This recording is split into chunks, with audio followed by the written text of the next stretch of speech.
Story 1. My wife asked for separation, citing that I was a man-child. I admit I would rather play video games than do chores. I was very forgetful about everything. I wasn't that involved with our kids. Her nagging made me more stressed out. She finally had enough and kicked me out. I just felt a sense of relief. No more nagging, no more stress, nothing.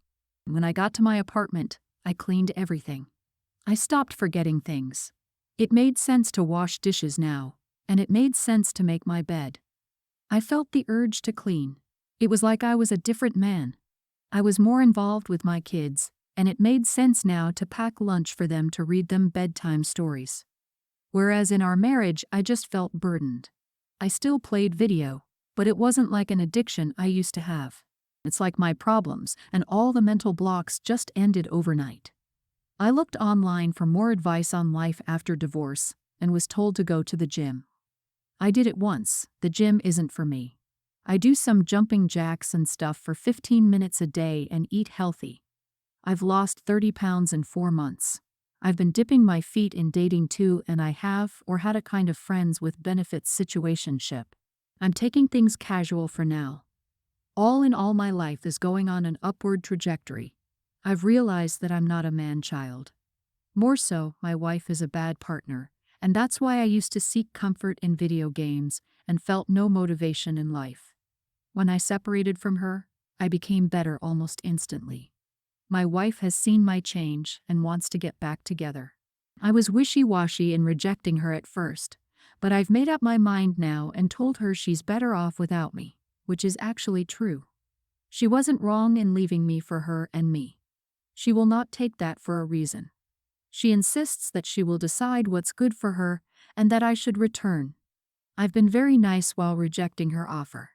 It's not like I'm being an idiot to her. She would just not let it go. Why is she taking it all on her ego? She asked me why, and I told her she truly was better off without me. She found out about my friend with benefits, most likely because I posted a pic of us hiking together, and contacted her to say that I'm a married man with kids, and she shouldn't become a homewrecker. My friend with benefits told me that she doesn't want drama in her life and ended things with me, which sucks pretty bad. I don't know why my wife is being like that. I've been very nice but firm with her, and I'm not giving her any mixed signals. She just won't let it go. She's so determined to cause me trouble. Am I the idiot for not wanting to get back to my wife after separation? You are the idiot, dude. You aren't being honest with her. You're only telling her that she's better off without you, and even if you believe that's true, it isn't why you don't want to get back together with her. It's sending her mixed messages because when she sees you make changes she'd been asking you to make, she probably feels hopeful that you guys can move forward. She doesn't have the insight because you haven't communicated that with her. Tell her that you also feel like you are a better version of yourself when you're not in that marriage. Now is your chance to not be a man-child for real. Grow up. Tell her the truth. Jesus, I can see why she kicked him out. The fact that he thinks that he's all grown up now is honestly just absurd. He's happier single because he cleans for himself, etc. While he lived there, it was all about him too. Now he doesn't want to be the bad guy by being honest. Manchild has no guts at all, and he doesn't want to leave his wife. He wants her to divorce him so he can play the victim. Yeah, it was all the wife's fault for nagging. Oh my God, she was nagging, when at the very beginning he admitted he absolutely was a man-child. It wasn't until he actually had to clean after himself, but to him it just made sense. No, jerk, you lost your intimacy maid. No one else is gonna do it unless you get up off your lazy butt, put the controller down, and actually do it yourself. The only thing he's done is prove that he could have been helping her that whole time and chose not to. And he's been blaming her for everything, no matter what, because he never actually grew up. I realized my wife is a bad partner. Man, she wasn't a bad partner, she was your crutch. She carried the whole family on her back while you played video games. She's better off without you. This past Christmas my mother got my daughter Amy, a preschooler, a doll she'd been asking for. It's a baby version of Mirabelle from the Disney movie Encanto. It quickly became her favorite. My husband's cousin Nat has a daughter I'll call Julie, a young grammar schooler. I wouldn't classify her as spoiled, but she tends to disobey others. There have been numerous occasions in which I asked Julie to do something. Please sit down, please don't touch that, etc. And she either ignored me or went behind my back to do the opposite. While I understand she's a child, Nat rarely attempts to educate her daughter or correct her behavior. Last week, Nat and Julie visited us with some other relatives. Julie saw the Mirabelle doll and asked my daughter if she could play with her. Amy refused. Julie protested, but I spoke with the girls and got them to play with other toys. Sometime later, the kids sat down to watch TV, while the others and I got dinner ready. When we went back to the living room, Julie was gone. After a short search, we found her in my bathroom. She'd not only taken the Mirabelle doll, but also my nail polish carrying case. Julie had used my nail polish to paint the doll's hair, face, and dress. The polish covered most of her facial painting, matted her hair, and ruined her clothes. Amy saw what happened and was devastated. When we asked Julie what she was doing, she said she was giving the doll a makeover. Nat and Julie left in a hurry. The next day, I asked Nat what she planned to do about it. She suggested that the girls apologize to each other. Julie for painting the doll, Amy for not sharing it in the first place, and hug it out, and offered to give me a couple of new bottles of nail polish. I made it clear that Amy didn't need to apologize, and while I didn't care about the nail polish, they cost $4, and Julie didn't empty the bottle she used. I did expect Nat and her husband to replace the doll. Nat refused. She said it wouldn't be fair for her to waste money over an innocent mistake a child had made. She also doesn't think Julie should be the only one apologizing, as none of this would have happened if Amy had agreed to share in the first place. I asked her twice, she said no both times. Finally, I called her husband and explained the situation. He apologized profusely and agreed to buy Amy a new doll. He stopped by on Saturday and gave it to us. He also brought Julie along and made her apologize to Amy. Apparently, Nat and her husband fought over this, as she kept insisting that Julie was just a child, and they owed us nothing. So now, besides saying I was acting entitled to expect a new doll, she's blaming me for their fight. My husband is on my side, but my mother-in-law thinks I should apologize, as this has blown out of proportion, and I could have dealt with it more gracefully. She also thinks it was wrong of Amy to refuse to share. Am I the idiot? Every sane person is on your side, so is not the idiot. At least the spoiled girl's dad has some common sense. I wonder why people hang out with crap relatives and then complain about issues that they cause. I give everyone a fair chance, and if they blow it, then they are gone out of my life, and I couldn't care less about them whining and complaining. Everyone gets what they deserve. Oh my God, how infuriating. There is no reason your daughter should have had to share her doll in the first place. Mother-in-law is way out of line for that. Your daughter shared her other toys. You know damn well that other little girl did that to your daughter's doll deliberately, out of spite. I'm angry at you for even considering for a moment that you're wrong in this. The other daughter's mother is so far out of line, it's insane. And for the love of God, never let those idiots in your house again. Story 2. I, 30 female, lost my husband 4 years ago. We share 2 children. Our son is a tween and our daughter is a young grammar schooler. Since my husband's death, I've focused on myself and my children, and I have no interest in dating or finding another husband.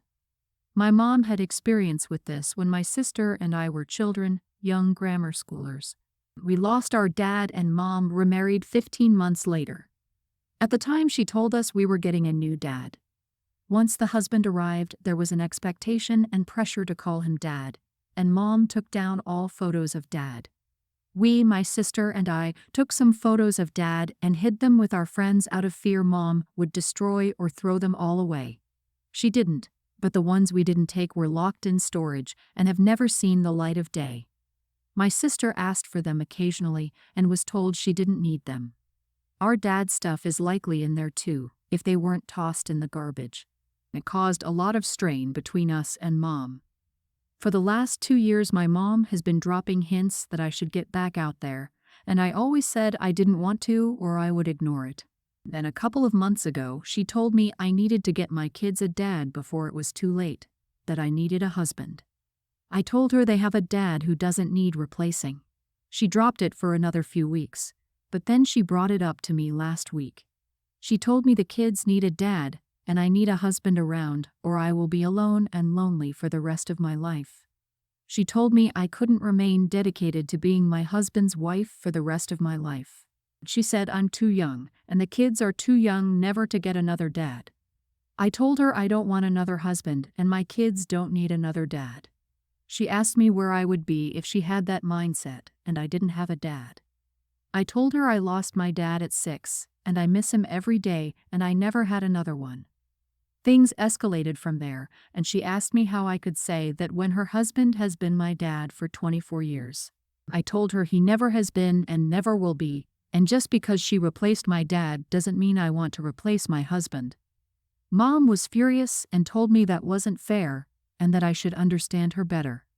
I told her I understood her even less after losing my husband, because I would never remove all traces of him from the home. And I would never deny my kids the things the way she did. I would never force my kids to call someone else dad, and I told her I couldn't even imagine wanting to find them someone else to call dad. I told her they had an amazing dad, and he's still their dad, just the way mine will always be my dad. She called me spiteful and selfish, and she went to my sister for backup. But she told her she feels the same way.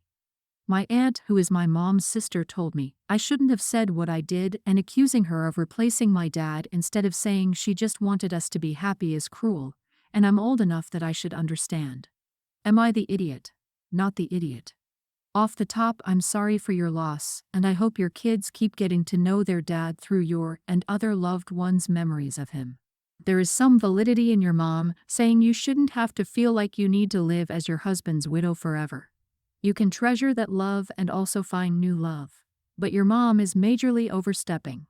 Your kids don't need a father, they need role models in their lives, and you don't need to be married to that person for them to be a positive influence. It's clear your mom was scared to be alone, but her fear had a profound impact on you that wasn't positive, and she's old enough to understand that her choices have consequences. Honey, you mustn't repeat your mother's mistakes to validate her feelings. Your mom should never have tried to replace your dad. The way she handled your childhood was unhealthy for you and for her. It sounds like you're now just getting a chance to get these pent-up feelings out, and your mom is probably very defensive because she's either in denial about how much her actions messed with you, or too upset to understand how much her actions messed with you. It's good that you were able to get it out there. We sold our house a few months ago. The house has an in-ground pool which was closed before the sale. We had 2 large deck boxes near the pool to hold all the pool equipment. These held things that almost every pool owner needs: a vacuum hose and head, skimmer baskets and jets, chlorine containers, a submersible pump for the winter cover, a summer solar cover, and most importantly, the filter unit. Everything was very neatly organized and stored for winter. Closing day comes and the buyers do their walkthrough. We got a call from our realtor that items left outside by the pool need to be removed. We asked what items, and they said the deck boxes. We said the boxes contained the pool equipment, so we left them behind. Well, the new owners wanted them removed. We asked if they wanted the physical boxes removed and to leave the equipment in the garage, but they said they wanted it all gone. We had sent them a request in writing, through email to both realtors, our lawyer, and to us, specifically and clearly asking what they wanted removed from the property. We told them that what they wanted removed was the pool equipment, and they replied it had to be removed or no sale. So we agreed and removed it. Our new house doesn't have a pool, so I either sold or gave away most of it, including the filter. Last week we got an email from the new owners and their realtor asking where the pool equipment was. We were super confused and forwarded them the email chain where they told us to get rid of it. They didn't realize the boxes contained the pool equipment and thought we were leaving things behind like floats and toys. We replied that we'd stated multiple times that the boxes contained the pool equipment, but they still wanted it removed. They asked for reimbursement because now they have to buy equipment, and we said no. We did exactly what they wanted, and that this is no longer our concern. Our lawyers say we are in the clear. Am I the idiot? They look to be first-time homeowners, likely never owned a pool, but we were really clear on what was in those boxes. Absolutely not the idiot. You received a request, provided all relevant additional information and context, and were still instructed, borderline threatened, to remove the boxes, including all the equipment. You did. The fact that the new owners appear not to have actually read your responses is not your fault. Asking for compensation is just pure grift on their part. It was a good call to get the request in writing. Otherwise, I suspect they'd try to threaten legal action unless you paid them. Is it bad that part of me wonders if the buyers thought they could hoodwink op into paying for brand new equipment by playing dumb like this? Sure, the more likely answer is that they and their realtor are just dumb. But at the same time, some people are insanely audacious. Anyway, not the idiot with the cherry on top. I love this. It's such a satisfying ending. I live in a nice neighborhood. The driveway has room for 2 cars, but it's reserved for my dad and his girlfriend. I park on the curb in front of our house, which comfortably fits 2 cars. My neighbor constantly has guests over, and the guests constantly park on that curb in front of our house, which wouldn't be an issue if they parked properly, but they don't. They never do. They park directly in the middle of the curb, leaving no room for other cars, and I work a closing shift as well. So I've been forced to find parking on the next street or park and walk back home in a cold, rainy night lugging 10-20 pounds worth of items. My dad has talked to them several times, telling their guests to leave room for other cars to park as well. But they don't care. The same thing just happens the next day. My neighbor got a new truck and someone dinked it. He came over today to ask if we could check our ring footage to see if it caught anything on camera only. I was at home, but I just said no and shut the door on him. He never had any neighborly courtesy over me, having to walk the next street over or from a park to get home at like 12 a.m. in heavy rain, so I didn't care if his car got a scratch. My dad saw the ring camera and asked me what happened. I explained to him, and he told me I shouldn't do that because it made us look bad. But we did check the footage and our cameras never caught anything anyway, so it isn't our issue. Am I the idiot? Not the idiot. I would have said more than no and slammed the door if I had neighbors like that. The neighbors have been extremely inconsiderate of you, and it's quite comical. The neighbor suddenly wants your help when all your family ever wanted was a consideration which you never got. Tell your dad not to worry. It doesn't make you look bad. It sends a clear signal that you are very fed up with their antics. You don't have to be a doormat to people who disrespect you in hopes they treat you better. Show them that they need to earn it. I disagree. After your interaction with them, they probably think that it was you that dinged it. Everyone's the idiot here. Also, you did miss an opportunity. Oh, you're here to request something, I see. I've been there myself. It's nice when neighbors help each other out, am I right? Well, no problem, I'll check the footage for you. But give me a week. I've been busy at work and I'm exhausted. When I get home, I often have to park several blocks away because people park in front of my house and don't leave enough room for a second car. There's plenty of room for 2 cars, but some people just don't care to think of others. So come back in a week, and if I can park in front of my house, I should be able to find the time to check the footage. See you in 7 days. Goodbye. Thanks for listening.